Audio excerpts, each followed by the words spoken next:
दोस्तों स्वागत है आपका बिहार न्यूज में। दोस्तों मैं हूं फिरदौस गनी और आप देख रहे हैं केडीवी लाइव। दोस्तों आज हो चुका है 6 नवंबर 2022। तो आज की बिहार की टॉप न्यूज लेकर आए हैं आपके लिए। तो दोस्तों वीडियो स्टार्ट करने से पहले आपसे एक रिक्वेस्ट है, अगर आप नए आए हैं इस चैनल पर तो फिर चैनल को सब्सक्राइब करके बेल आइकन को प्रेस कर दीजिए और साथ में वीडियो को लाइक कर दीजिए, अपने दोस्तों के साथ शेयर भी कीजिए। तो चलो दोस्तों स्टार्ट करते हैं आज की पूरे बिहार की टॉप न्यूज।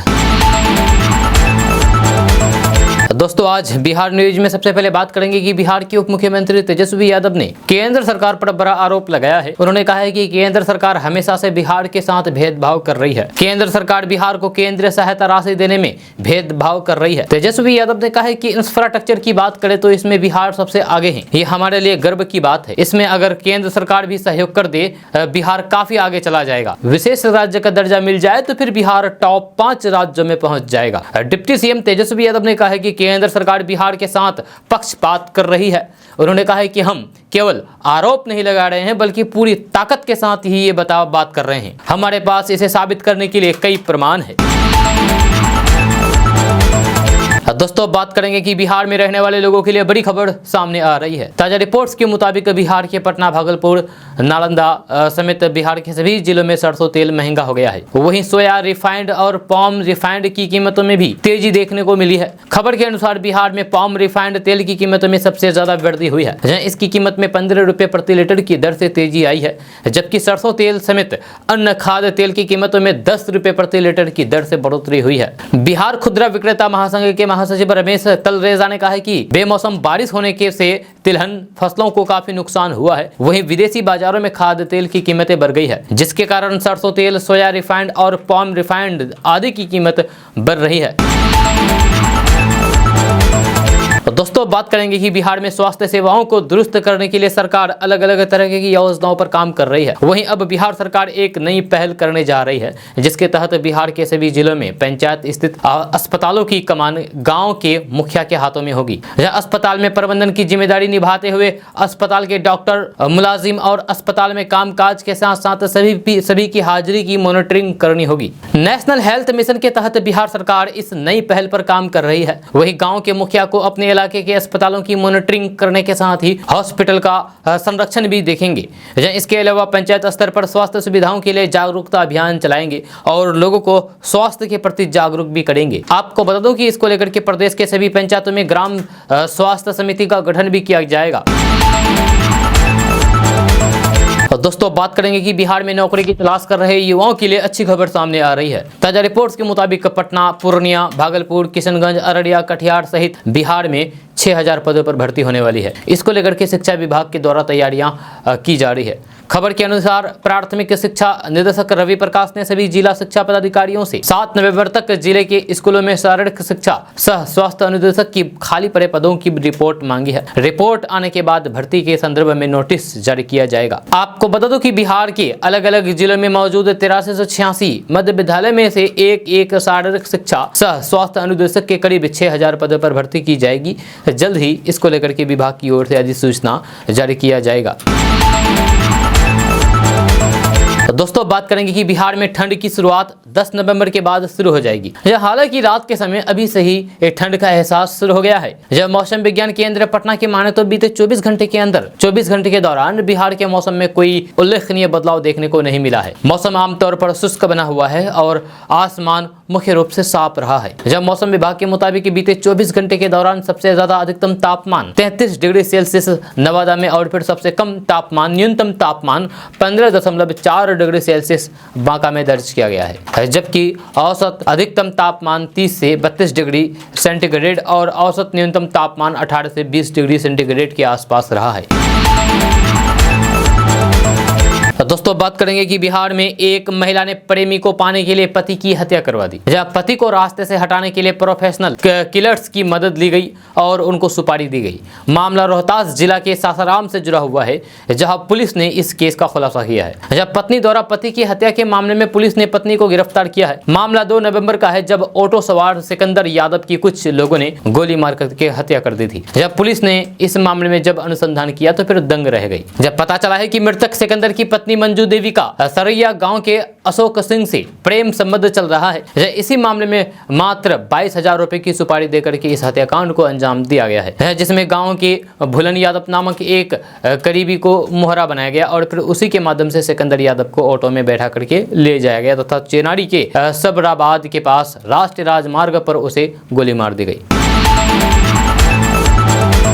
दोस्तों, बात करेंगे कि बिहार में शराबबंदी के बाद अब तंबाकू बंदी की बारी है। जी हाँ, खैनी ठोकने, गुटखा चबाया या फिर सिगरेट जलाई तो फिर आपकी खैर नहीं है। हालांकि ये प्रतिबंध हर जगह लागू नहीं होगा। गुटखा पर बिहार में काफी समय पहले से प्रतिबंध है। सार्वजनिक स्थल पर आप सिगरेट नहीं पी सकते हैं। अब बिहार के पुलिस थानों में आप खैनी भी नहीं खा सकते हैं, खैनी भी नहीं ठोक सकते हैं हाथों में। अब बिहार के किसी भी थाने में खाकी वर्दी, खादीधारी और फिर फरियादी किसी ने खैनी ठोकी, गुटखा चबाया या फिर सिगरेट के छल्ले उड़ाए तो फिर उस पर कानूनी कार्रवाई की जाएगी। अपर पुलिस महानिदेशक जितेंद्र कुमार ने शुक्रवार को राज्य के सभी थानों को तंबाकू मुक्त परिसर घोषित कर दिया है। राज्य मुख्यालय सहित सभी थानों और फिर भवनों पर अनिवार्य रूप से तंबाकू मुक्त परिसर का बोर्ड लगाया जाएगा। साथ ही हर थाना क्षेत्र में कोटपा नियमों का अनुपालन सुनिश्चित कराने के लिए एक उप निरीक्षक को नोडल पदाधिकारी नियुक्त किया जाएगा। इसके बाद पुलिस प्रशासन तंबाकू के खिलाफ सघनता से जागरूकता और छापेमारी अभियान चलाएगा। दोस्तों, बात करेंगे कि मुख्यमंत्री बालक बालिका प्रोत्साहन योजना की तरह बिहार के छात्र छात्राओं को नीतीश सरकार के द्वारा आर्थिक सहायता दी जाती है। 10वीं में फर्स्ट डिवीजन पर 10,000 और फिर सेकंड डिवीजन लाने वाले छात्रों को 8,000 रुपए दिए जाते हैं। हालांकि ये राशि अनुसूचित जाति और फिर अनुसूचित जनजाति के छात्रों को दिया जाता है। इस जाति के छात्रों को 10वीं में फर्स्ट डिवीजन पर 10,000 रुपए मिलते हैं। वहीं एससी और फिर एसटी वर्ग के छात्रों को सेकंड डिवीजन पास होने पर भी 8,000 रुपए दिए जाते हैं। आपको बता दूं कि बिहार में छात्र अपनी पढ़ाई को जारी रख सके, इसके लिए सरकार के द्वारा यह आर्थिक मदद दी जाती है। मुख्यमंत्री बालक बालिका प्रोत्साहन योजना का लाभ बिहार के सभी वर्गों के छात्र छात्राओं को मिलता है, लेकिन एससी और फिर एसटी के लिए कुछ विशेष प्रबंधन अलग से किए गए हैं। मुख्यमंत्री बालक बालिका प्रोत्साहन योजना का लाभ लेने के लिए छात्र को बिहार का अस्थायी निवासी होनी अनिवार्य है। साथ ही साथ छात्र बिहार राज्य बोर्ड से 10वीं पास हो और फिर अविवाहित हो, तभी वह इस योजना का लाभ प्राप्त कर सकता है। दोस्तों, बात करेंगे कि बिहार में निगम चुनाव की तैयारी कर रहे लोगों के लिए अच्छी खबर सामने आ रही है। ताजा रिपोर्ट्स के मुताबिक बिहार के पटना, आरा, पूर्णिया समेत सभी जिलों में जल्द से जल्द निगम चुनाव कराए जाएंगे। इसको लेकर के तैयारी की जा रही है। खबर के अनुसार नगर निगम, नगर परिषद और नगर पंचायतों में चुनाव को लेकर के बिहार सरकार के ऊर्जा और फिर योजना एवं विकास मंत्री विजेंद्र प्रसाद यादव ने कहा है कि अति पिछड़ा वर्ग आयोग जल्द ही अपनी रिपोर्ट राज्य सरकार को सौंपेगा। इसके बाद चुनाव का ऐलान कर दिया जाएगा। दरअसल पटना हाईकोर्ट ने नियमों की अनदेखी का हवाला देते हुए बिना आरक्षण चुनाव कराने के निर्देश दिए थे, लेकिन फिर बिहार सरकार ने चुनाव को स्थगित कर दिया था। इसके बाद सरकार के द्वारा अति पिछड़ा वर्ग आयोग का गठन कर लिया गया। आपको बता दूं कि अति पिछड़ा वर्ग आयोग की रिपोर्ट आने के बाद बिहार में आरक्षण के तहत नगर निगम चुनाव कराया जाएगा। जहां ऊर्जा मंत्री ने कहा है कि अगर रिपोर्ट इस महीने मिल जाती है तो फिर दिसंबर या फिर जनवरी तक चुनाव कराए जा सकते हैं। दोस्तों, बात करेंगे कि बिहार के गोपालगंज जिले के पूर्व सांसद आनंद मोहन को पैरोल पर शुक्रवार को 15 दिनों के लिए बाहर भेजा गया है। उन्हें अपनी पुत्री सुरभि आनंद के शुभलंग और फिर 97 वर्षीय मां गीता देवी के खराब स्वास्थ्य के कारण पहली बार 15 दिनों के पैरोल की सुविधा प्रदान की गई है। जहां उनके आने की सूचना पाकर के 3 दिनों से बड़ी संख्या में समर्थक जेल गेट से लेकर के उनके आवास तक मंडराते रहे। कुछ कागजात की कमी के कारण बुधवार के बदले हुए 2 दिन बाद शुक्रवार को बाहर आए। आनंद मोहन के जेल से बाहर आने की सूचना पाकर बड़ी संख्या में समर्थक उनके आवास और फिर जेल के पास सुबह से ही जमा रहे। रास्ते से लेकर के उनके आवास पर उनके दीदार के लिए लोग प्रयासरत रहे।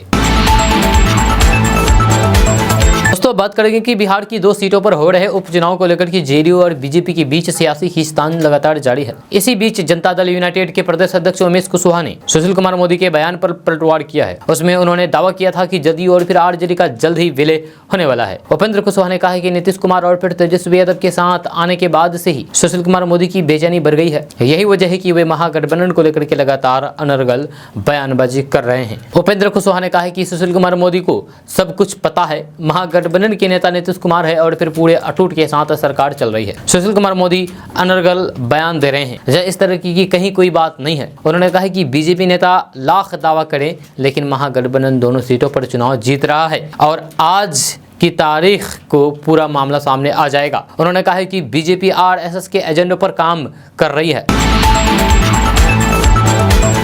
दोस्तों बात करेंगे कि बिहार के एक डीएम अपने घर पर आराम से सो रहे थे कि रात के 3 बजे मोबाइल की घंटी बजने लगी। डीएम ने अननोन नंबर देखा तो फिर फोन को इग्नोर किया, लेकिन तुरंत ही दूसरी दफे कॉल आया। डीएम ने जब फोन रिसीव किया तो फिर उधर से आवाज आई, हुजूर मेरी 3 भैंस चोरी हो गई है, जल्द से पता लगवा दीजिए नहीं तो चोर निकल जाएंगे। यह वाकया बिहार के शेखपुरा जिला का है। वहाँ के जिलाधिकारी सावन कुमार है। उन्होंने आम लोगों के बीच अपना नंबर सार्वजनिक कर रखा है ताकि जब कोई बड़ी बात हो तो फिर लोग उनसे सीधे संपर्क कर सके। लेकिन रात के 3 बजे जब भैंस चोरी की शिकायत आई तो फिर जिलाधिकारी भी हैरान रह गए। उन्होंने फोन करने वाले को कहा कि वे सुबह में जनता दरबार में आकर के मिले और अपनी शिकायत रखें। डीएम के पास आई फोन कॉल ने शेखपुरा में पुलिस की भी पोल खोल करके रख दी। किसान संजय यादव की 3 भैंस चोरी कर ली गई थी। उसने पहले पुलिस को ही खबर करने की कोशिश की थी, लेकिन जब किसी ने फोन नहीं उठाया तो फिर डीएम के पास गुहार लगाई। सुबह होने के बाद वे शुक्रवार को जनता दरबार में पहुंचा और फिर डीएम के पास अपनी फरियाद रखी। दोस्तों बात करेंगे कि बिहार के पूर्व मुख्यमंत्री जीतन राम मांझी ने भाजपा के हिंदू कार्ड के विरोध में बड़ा बयान दिया है। जीतन राम मांझी ने कहा है कि हिंदू बनकर के 75 साल से आज तक हम गुलाम बने चले आ रहे हैं, अब उनका हिंदू कार्ड नहीं चलेगा। जाति के नाम पर हमारे साथ लंबे समय से भेदभाव किया जा रहा है। हम मनुवादियों का विरोध करते हैं और अम्बेडकर के साथ हैं। यह उन्हीं के बताए रास्ते को आगे लेकर के चल रहे हैं। उन्होंने कहा है कि हमारे यहाँ पंडित ठीक से पूजा नहीं करता है, यह खाना नहीं खाते हैं, जो पूजा कराते हैं वे शराब पीते हैं और मांस भी खाते हैं। ऐसे पंडितों का हम विरोध करते हैं। ये बात गांव-गांव प्रचलित हो रहा है। ये बयान पूर्व मुख्यमंत्री जीतन राम मांझी ने अपने घर पर दिया है। इसके अलावा उन्होंने मोकामा और गोपालगंज में हुए उपचुनाव में महागठबंधन की जीत होने की भी बात कही है। उन्होंने कहा है कि हमें कन्फर्म विश्वास है कि दोनों जगह से महागठबंधन की जीत पक्की है।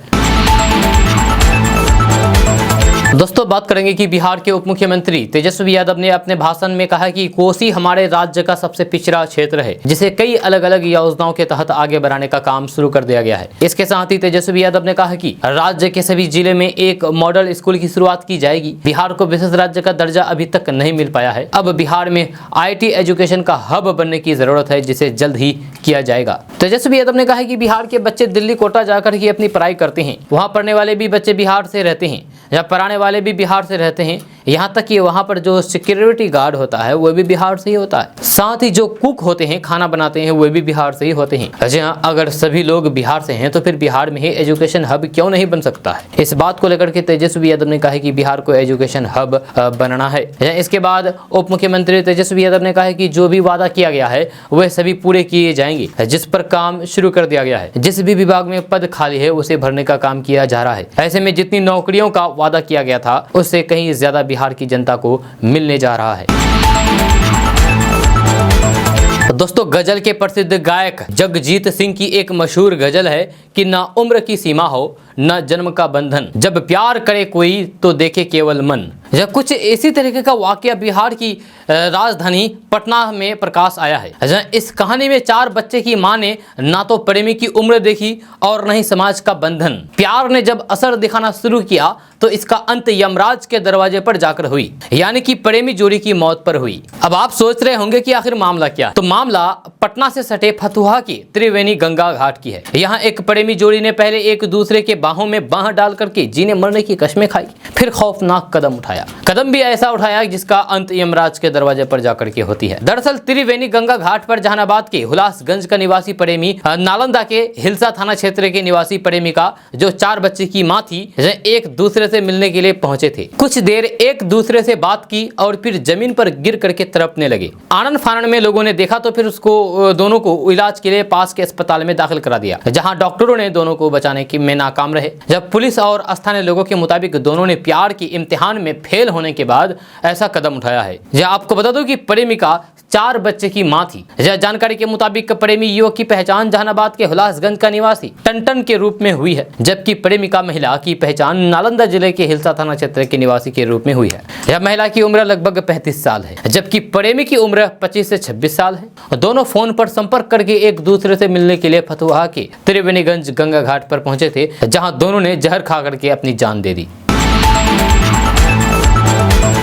दोस्तों बात करेंगे कि अगर आप नई सोच और फिर सकारात्मक रवैये के साथ कुछ करने की ठानते हैं तो फिर रास्ते खुद ब खुद मिल जाते हैं। कुछ ऐसा ही कहानी बिहार के कैमूर जिले के आर्टिस्ट अमरीश की है, जब उन्होंने गणतंत्र दिवस पर धान की भूसी से तिरंगे की 900 फीट की गोलाकार रंगोली बनाई, जिसे इंडिया बुक ऑफ रिकॉर्ड में जगह मिली है। इसी के साथ कैमूर के अमरीश का नाम भी इस रिकॉर्ड में दर्ज हो गया है। जब कैमूर जिले के भगवानपुर प्रखंड क्षेत्र के रहने वाले अमरीश पुरी ने एक अलग ही रिकॉर्ड बना करके जिले के साथ साथ अपने प्रदेश यानी कि बिहार का भी नाम रोशन किया है। आपको बता दूं कि बीते 26 जनवरी को गणतंत्र दिवस पर बनाई गई गोलाकार धान की भूसी से रंगोली को इंडिया बुक ऑफ रिकॉर्ड में अमरीश का नाम दर्ज हुआ है। भगवानपुर प्रखंड के मंझिया निवासी अमरीश कला एवं शिल्प महाविद्यालय पटना के मूर्ति कला विभाग में अध्ययनरत है। यह रंगोली को अबीर गुलाब से नहीं बल्कि धान की भूसी से बनाया गया है। यह कैमूर के निवासी होने के नाते कैमूर से संबंधित विषय कैमूर विश्व कृषि प्रधान क्षेत्र है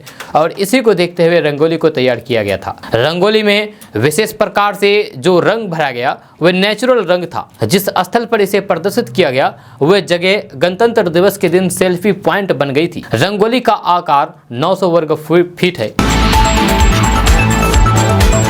दोस्तों बात करेंगे कि बिहार लोक सेवा आयोग के तरफ से लोअर डिवीजन क्लर्क के पदों पर भर्ती के लिए मेंस परीक्षा की तारीखों की घोषणा कर दी गई है। आयोग की तरफ से जारी अधिसूचना के मुताबिक इस पद के लिए परीक्षा 20 नवंबर 2022 को 2 शिफ्ट में आयोजित की जाएगी। यह पहला शिफ्ट सुबह 10 बजे से लेकर के दोपहर 12:15 तक चलेगी, जबकि दूसरी शिफ्ट दोपहर 2 बजे से लेकर के शाम 4:15 तक आयोजित की जाएगी। इसके साथ ही लोक सेवा आयोग की तरफ से ये निर्देश दिया गया है कि जिन भी उम्मीदवारों ने ये इस भर्ती परीक्षा के लिए आवेदन किया था वे बीपीएससी की आधिकारिक वेबसाइट bpsc.bis.nic.in पर जाकर के एग्जाम डेट और नोटिस को चेक कर सकते हैं। वहीं परीक्षा पैटर्न को लेकर के ये बताया गया है कि लिखित मुख्य परीक्षा में कुल 2 पेपर शामिल होंगे। पहला पेपर सामान्य हिंदी का होगा और दूसरा पेपर सामान्य विज्ञान का होगा। परीक्षा की अवधि 2 घंटा 15 मिनट निर्धारित की गई है। दोस्तों बात करेंगे कि बिहार में सांस लेना मुश्किल हो गया है। यहाँ की हवा दिन प्रतिदिन जहरीली होती जा रही है। लोगों की सांसों में हवा नहीं बल्कि जहरीली हवा जा रही है। पटना के इको पार्क समेत अन्य स्थलों पर लगे पॉल्यूशन इंडिकेटर बताता है कि हवा कितनी जहरीली हो चुकी है। एयर क्वालिटी इंडेक्स 300 के पार हो गया है। वहीं मोतिहारी में इन दिनों लोग दम घोटू हवा के बीच जीने को मजबूर हैं। पिछले कुछ दिनों से मोतिहारी का एयर क्वालिटी इंडेक्स काफी खराब है। मोतिहारी में सड़क किनारे पर नगर निगम द्वारा कचरा जलाया जा रहा है। सड़कों पर धूल उड़ रहा है और रोड पर चल रहे पुराने वाहन से निकलने वाली धुएं के कारण मोतिहारी में प्रदूषण का स्तर चरम पर है। दोस्तों आज पूरी दुनिया में चाय, असम, गुवाहाटी, दार्जिलिंग और जम्मू कश्मीर की चाय बहुत फेमस है। अब इस लिस्ट में बिहार का नाम भी जुड़ने जा रहा है। बिहार के किसानों की आय को दोगुना करने के लिए सरकार ने किशनगंज जिले को चाय की खेती के लिए चुना है। दार्जिलिंग की तरह किशनगंज जिले की चाय को भी आईटी टैग मिल चुका है। यहाँ करीब 25,000 हेक्टेयर में चाय की खेती की जा रही है। देश दुनिया में भारतीय चाय की डिमांड और खपत बढ़ती जा रही है। इसीलिए बिहार सरकार ने चाय का क्षेत्र विस्तार करने यानी कि बढ़ाने के लिए और ज़्यादा से ज्यादा किसानों को चाय की खेती से जोड़ने के लिए सब्सिडी योजना चला रही है। यह बिहार सरकार ने चाय की खेती के लिए किसानों को 50% सब्सिडी देने का फैसला किया है। इसके लिए किसानों से आवेदन भी मांगे हैं। यानी कि अगर आप चाय की खेती करना चाहते हैं तो आप चाय की खेती के लिए जितना आपको लागत आएगा उसका 50% सरकार देगी। यानी कि मान के चलिए मिसाल के तौर पर कि चाय की खेती करने के लिए आपको 2 लाख रुपए लागत आता है तो इसमें बिहार सरकार खेती करने के लिए 1 लाख रुपए आपको देगी। तो ऐसे में आपको ये बहुत ही बढ़िया अपॉर्चुनिटी है, आप इसका लाभ ले सकते हैं। जी हाँ, बिहार सरकार ने बिहार में चाय की खेती को बढ़ावा देने के लिए विशेष उद्यानिकी फसल योजना चलाई है। इस योजना के तहत 150 हेक्टेयर में चाय की खेती करने का लक्ष्य निर्धारित किया है। किसानों को इस योजना से जोड़ने के लिए 4,94,000 रुपए की इकाई लागत निर्धारित की गई है। इस योजना के तहत 150 हेक्टेयर में चाय की खेती करने का लक्ष्य निर्धारित किया है। किसानों को इस योजना से जोड़ने के लिए 4,94,000 रुपए की इकाई लागत निर्धारित की है। इसी इकाई लागत पर किसानों को 50% तक सब्सिडी यानी कि 2,47,000 रुपए का अनुदान भी दिया जाएगा। इस योजना में आवेदन करने के बाद लाभार्थी किसानों को 75-25 के अनुपात यानी कि 2 किस्तों में अनुदान की राशि दी जाएगी। ऐसे में अगर आप चाय की खेती करना चाहते हैं तो इसके लिए कुछ शर्त है जो आपको फॉलो करना पड़ेगा। जब बिहार में चाय की खेती को बढ़ावा देने के लिए अनुदान योजना चलाई जा रही है, इसके लिए सरकार ने एक शर्त भी रखी है। दरअसल जिन किसानों ने जुलाई अगस्त के सीजन में चाय के नए पौधों की रोपाई की होगी, उन्हें ही इस योजना का अनुदान का लाभ दिया जाएगा। इस योजना के तहत दूसरी किस्त का पैसा तभी मिलेगा जब 2023-24 तक चाय ने नवरोपण पौधों में से करीब 90% पौधे जीवित रहेंगे।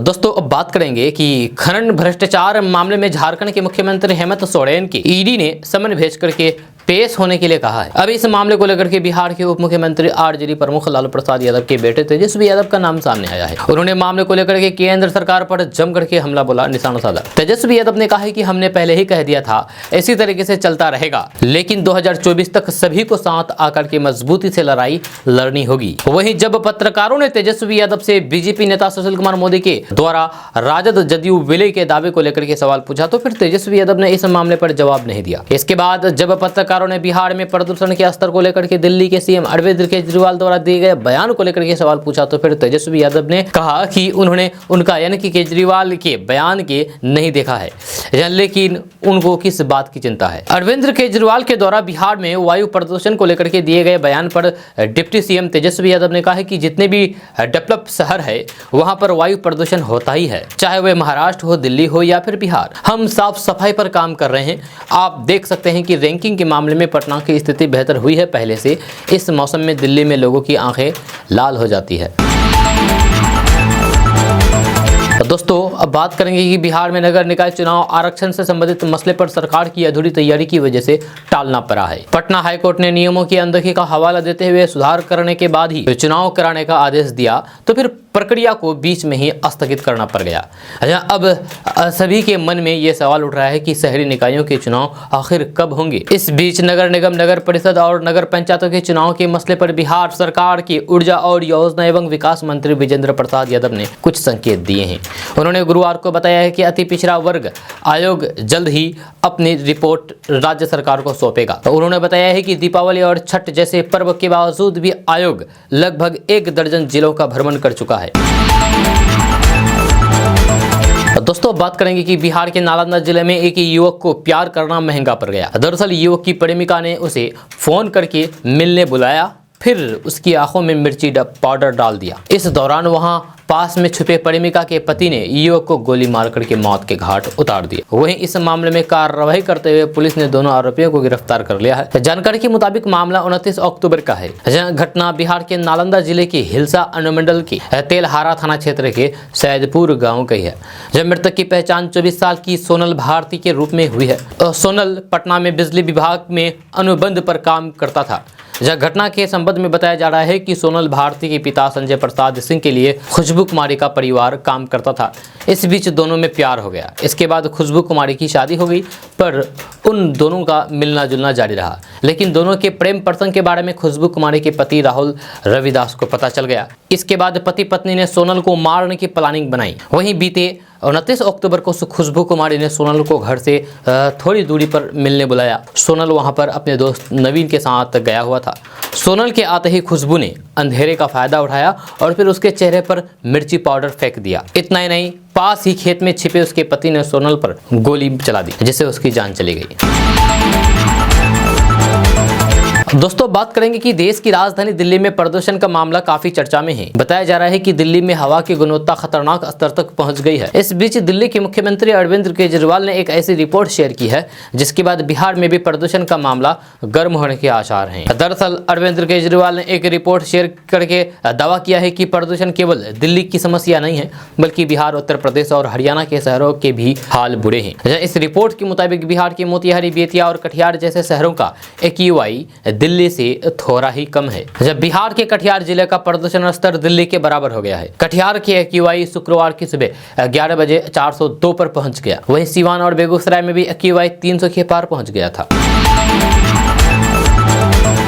दोस्तों बात करेंगे कि आरजेडी सुप्रीमो लालू प्रसाद यादव के बड़े लाल और मंत्री तेज प्रताप यादव अक्सर रील्स बना करके सोशल मीडिया पर शेयर करते हैं। तेज प्रताप यादव का एक नया वीडियो इंस्टाग्राम पर आया है जिसमें वे कच्ची सड़क पर साइकिल चला रहे हैं। साइकिल के पीछे उन्होंने एक ग्रामीण को बैठाया है जो शायद खेतों में काम करने वाला मजदूर है। तेज प्रताप यादव साइकिल तेजी से चला रहे हैं और मुस्कुरा भी रहे हैं। तेज प्रताप यादव महंगी गाड़ियों के भी शौकीन है, लेकिन इस साइकिल वाले वीडियो को देख करके लोग तेज प्रताप यादव की खूब तारीफ भी कर रहे हैं। अलग अलग यूजर्स अलग अलग तरह के कमेंट लिख रहे हैं। तेज प्रताप यादव का ये नया अंदाज कोई नई बात नहीं है। इससे पहले भी तेज प्रताप यादव राबड़ी देवी के आवास के पास महंगी गाड़ी भी चलाते देखे गए। जब ये कहा जा रहा था कि दोनों भाइयों में विवाद है तो उस वक्त तेज प्रताप यादव तेजस्वी यादव और राजश्री यादव को पीछे बैठा करके पटना की सड़कों पर बड़ी गाड़ी चलाते हुए देखे गए थे। आपको बता दें कि लालू प्रसाद यादव के बेटे तेज प्रताप यादव अक्सर वीडियो पोस्ट करते रहते हैं, ब्लॉग भी बनाते हैं। हाल ही में वन एवं पर्यावरण मंत्री बनने के बाद भी कई तरह के वीडियो बना चुके हैं जो पर्यावरण से संबंधित रहा है।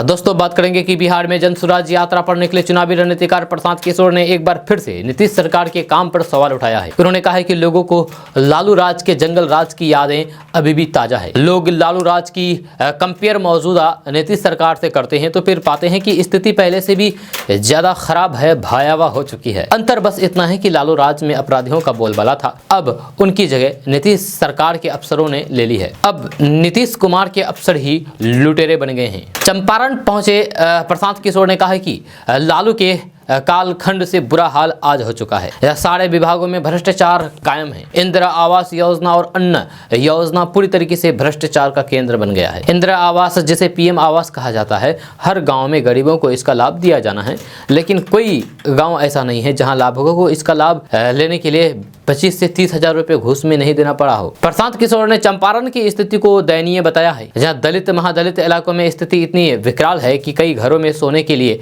चौकी खटिया भी नहीं है। जब बरसात में 4 महीने अगर घर में पानी घुस गया तो फिर उसके सोने के लिए भारी दिक्कतों का सामना करना पड़ता है। ये सब मैंने खुद देखा है। ये तब है जब दलित महादलित के विकास के दावे करके मौजूदा सरकार 15 साल से भी ज्यादा समय से सत्ता में है, लेकिन उन्हें इन परिवारों का से कोई मतलब नहीं है। दोस्तों बात करेंगे कि बिहार के सरकारी स्कूलों में पढ़ रहे 48 लाख बच्चे बिहार सरकार की कल्याणकारी और फिर लाभुक आधारित योजना से वंचित हो सकते हैं।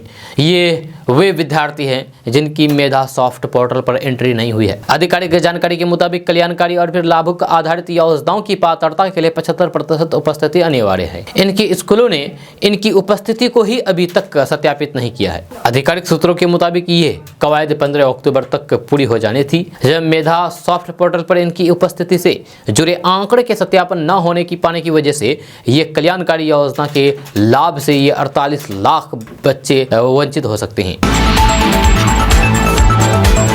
दोस्तों बात करेंगे कि बिहार में अक्टूबर माह में पर्व त्योहारों के बीच बिहार पुलिस द्वारा चलाए जा रहे ऑपरेशन प्रहार के तहत गठित जिलों में 92 टीम के द्वारा अपराध नियंत्रण को लेकर के विशेष टीम के द्वारा 8885 गिरफ्तारियां हुई है, जो वह पिछले 9 महीने की औसत से तकरीबन 32% ज्यादा है।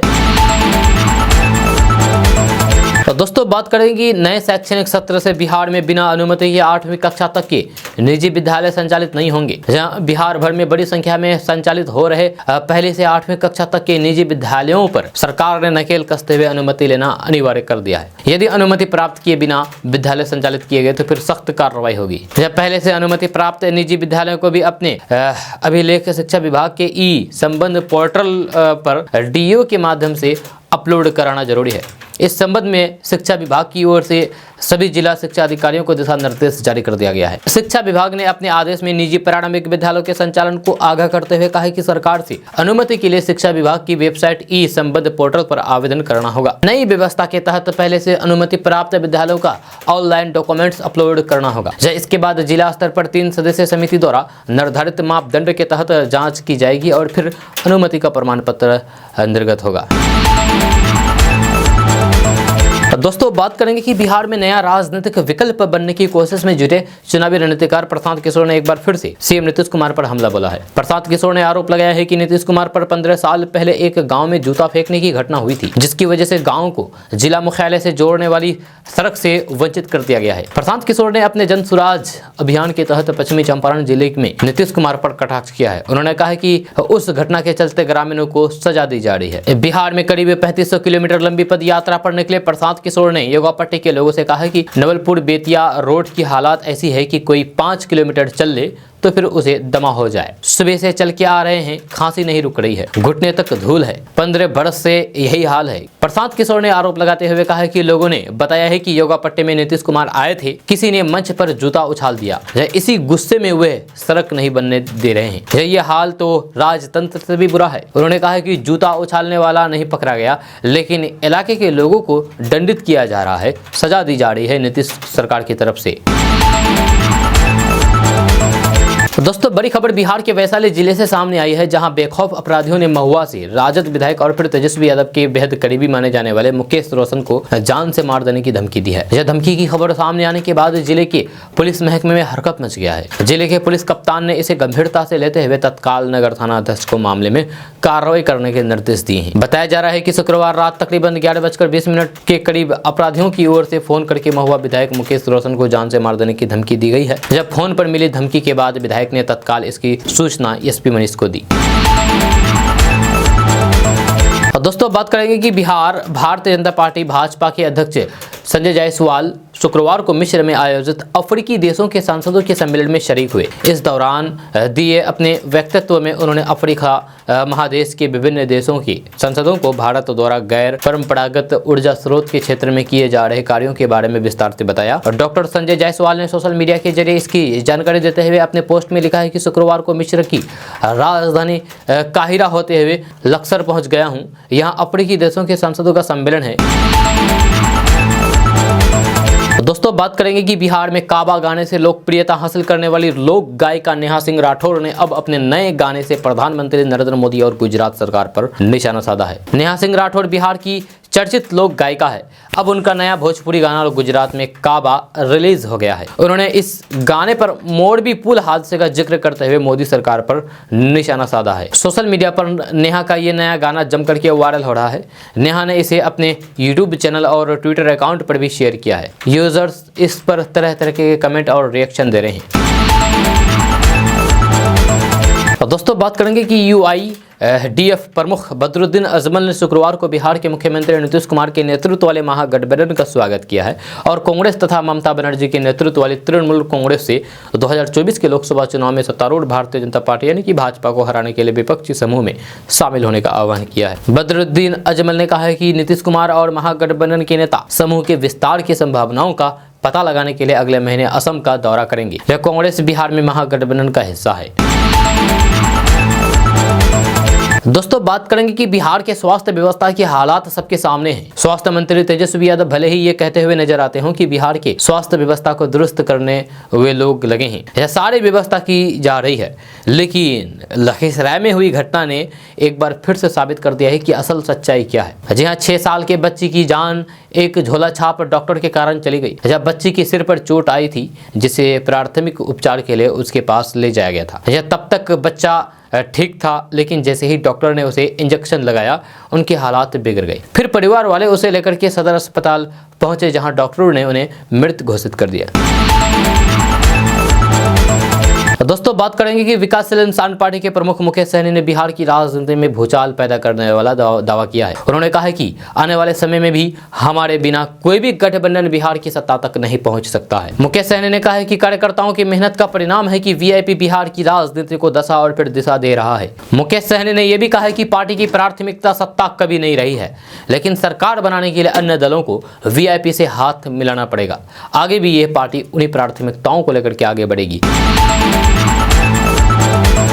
दोस्तों बात करेंगे कि छठ के दौरान लोग पूजा पाठ में व्यस्त रहे तो फिर स्वास्थ्य विभाग को लगा कि बिहार में डेंगू के मामले कम हो गए। अब पूजा खत्म होते ही अस्पतालों में मरीज पहले की तरह पहुंचने लगे हैं। कल केवल पटना में डेंगू के 254 नए मरीज पाए गए हैं। जी हाँ, परसों लिए गए सैंपलों में यानी कि नमूनों में से 177 की रिपोर्ट पॉजिटिव आई है। जब कल पीएमसीएच में 70 लोगों की जाँच में से 40 और एनएमसीएच में 123 की नमूनों में से 37 की रिपोर्ट पॉजिटिव आई है। इसके साथ ही जिले में डेंगू रोगियों की संख्या 5773 पहुंच गई है। वहीं आईजीआईएमएस में स्ट्रेन जांच की रिपोर्ट आने के बाद ये पुष्टि हो गया है कि इस बार राजधानी में डेंगू का डेन 2 वेरिएंट का प्रकोप है, जो डेन 1 से काफी खतरनाक है। यही कारण है कि फेफड़े लिवर में पानी आने, सांस लेने में परेशानी, किडनी पर असर, भूख नहीं लगना और उल्टी के कारण कुछ खा नहीं पाने के कारण अस्पतालों में भर्ती होने वाले मरीजों की संख्या बढ़ी है। स्वास्थ्य विभाग की रिपोर्ट्स के अनुसार परसों लिए गए नमूनों में यानी कि सैंपलों में सबसे अधिक 38 रोगी अजीमाबाद अंचल के हैं। इसके अलावा बांकीपुर में 31, पाटलिपुत्र में 25 और पटना सिटी में 16 मरीज मिले हैं। दोस्तों बात करेंगे कि गोपालगंज विधानसभा उपचुनाव में वोटिंग खत्म हो चुका है। आज इसकी गिनती होनी है। इस बीच बड़ी खबर सामने आ रही है। आरजेडी प्रत्याशी मोहन प्रसाद गुप्ता ने एफआईआर दर्ज कराया है। नगर थाना में 11 लोगों के खिलाफ प्राथमिकी दर्ज कराई है। प्राथमिकी में विरोधियों के खिलाफ गंभीर आरोप लगाए हैं। आरजेडी प्रत्याशी मोहन प्रसाद गुप्ता ने नगर थाने में 11 लोगों के खिलाफ प्राथमिकी दर्ज करवाई है। दर्ज प्राथमिकी में उन्होंने नामांकन रद्द होने की अफवाह फैलाने का आरोप लगाया है। उन्होंने बीजेपी, एआईएमआईएम और बीएसपी कार्यकर्ताओं के खिलाफ आरोप दर्ज किया है। आपको बता दें कि आरजेडी प्रत्याशी के खिलाफ पटना हाईकोर्ट में याचिका दायर की गई है। याचिका में यह आरोप लगाया गया है कि रिटर्निंग ऑफिसर द्वारा इनके नामांकन को गलत और अनुचित तरीके से स्वीकार किया है। यह इसमें तथ्यों को छुपा करके गलत हल्फनामा दाखिल करने का भी आरोप लगाया गया है। दोस्तों बात करेंगे कि बिहार के मुजफ्फरपुर जिले से एक नाबालिग से जबरन निकाह करने का मामला सामने आया है। यहाँ जिले के यानी कि मुजफ्फरपुर जिले के अनुसूचित जाति की एक किशोरी के साथ प्रेम जाल में फंसा करके निकाह करवाया जा रहा था। मिली जानकारी के अनुसार जिले के मिठनपुरा इलाके की अनुसूचित जाति की एक किशोरी का जबर निकाह कराया जा रहा था, जिसके बाद कुछ लोगों द्वारा इसकी सूचना चाइल्ड हेल्पलाइन को दी गई। इसके बाद पुलिस और प्रशासन की टीम ने त्वरित कार्रवाई करते हुए किशोरी को मुक्त कराया है। दोस्तों बात करेंगे कि बिहार में भागलपुर, सहरसा और पटना के लोगों ने 3 बड़े पुलों को गिरते देखा है। हालांकि इससे जनधन का खास नुकसान नहीं हुआ था। 29 अप्रैल को भागलपुर जिले के सुल्तानगंज को खगड़िया से जोड़ने वाली सड़क पुल का एक भाग ढह गया। बिहार सरकार के अधिकारियों ने पुल ढहने के लिए तेज हवा और फिर कोहरे को कारण बताते हुए राज्य और फिर केंद्रीय सड़क परिवहन मंत्रालय को रिपोर्ट सौंप दी। जब केंद्रीय सड़क परिवहन एवं राजमार्ग मंत्री नितिन गडकरी ने घटना का संज्ञान लेते हुए रिपोर्ट को गलत बताते हुए कहा कि निर्माण कंपनी ने कम लागत वाली सामग्री का इस्तेमाल किया है, जिससे पुल ढह गया है। 9 मई को सहरसा जिले में निर्माण के दौरान पुल का एक हिस्सा गिरने से 3 मजदूर घायल हो गए थे। हादसा सहरसा जिले के सिमरी बख्तियारपुर प्रखंड के कुंडूमेर गांव में कोसी तटबंध के पूर्वी हिस्से में हुआ। दोस्तों आज का न्यूज़ बस यहाँ तक। कैसा लगा नीचे कमेंट बॉक्स में कमेंट करके जरूर बताइएगा। अगर आप नए आए हैं इस चैनल पर तो फिर चैनल को सब्सक्राइब करके बेल आइकन को प्रेस कर दीजिए और साथ में वीडियो को लाइक कर दीजिए, अपने दोस्तों के साथ शेयर भी कीजिए। तो चलिए दोस्तों फिर मिलते हैं नेक्स्ट वीडियो के साथ। तब तक के लिए जय हिंद, जय बिहार।